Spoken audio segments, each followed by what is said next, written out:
On va donc débuter avec des pommes au four, donc on va faire 3 pommes. Voilà, je pense que c'est pas mal en quantité. C'est parti.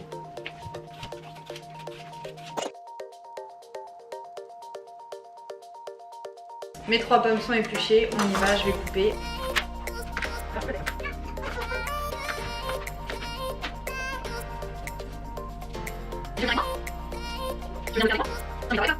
Donc je découpe les morceaux de pommes. N'inquiétez pas si vous entendez un petit peu de bruit, c'est Liana et Thibaut.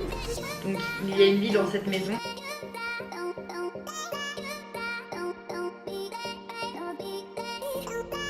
Mes pommes sont en quartier, je vais maintenant les mettre dans un récipient afin de pouvoir mettre dedans de la cannelle et ensuite je vais les mettre l'Actifry. J'ai reçu l'Actifry, je vous l'avais dit donc sur Insta, et donc du coup je vais faire les pommes au four avec l'Actifry en fait. Apparemment ça fonctionne du feu de Dieu, donc on va essayer. Donc mes pommes sont bien là, je vais mettre la cannelle et je vais trier.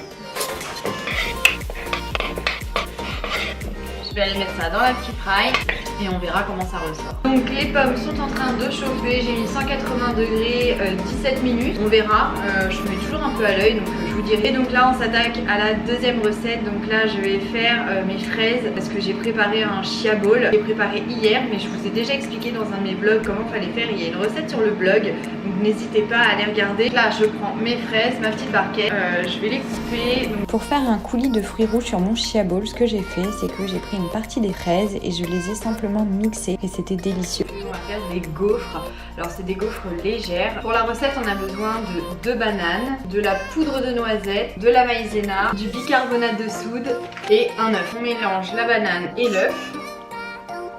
Moi clairement pour aller plus vite, je mets les bananes dans un blender.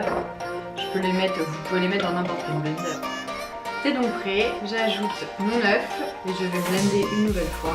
Moi je prends toujours une marquise pour bien tout racler parce que je ne supporte pas faire du gâchis.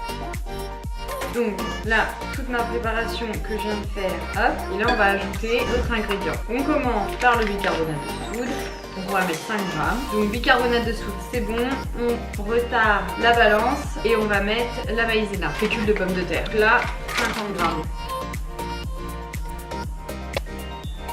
Vous pouvez mettre dans une grosse passoire et taper comme ça. Il va en poudre fine en fait, il n'y aura pas de grumeaux. Et là je vais touiller.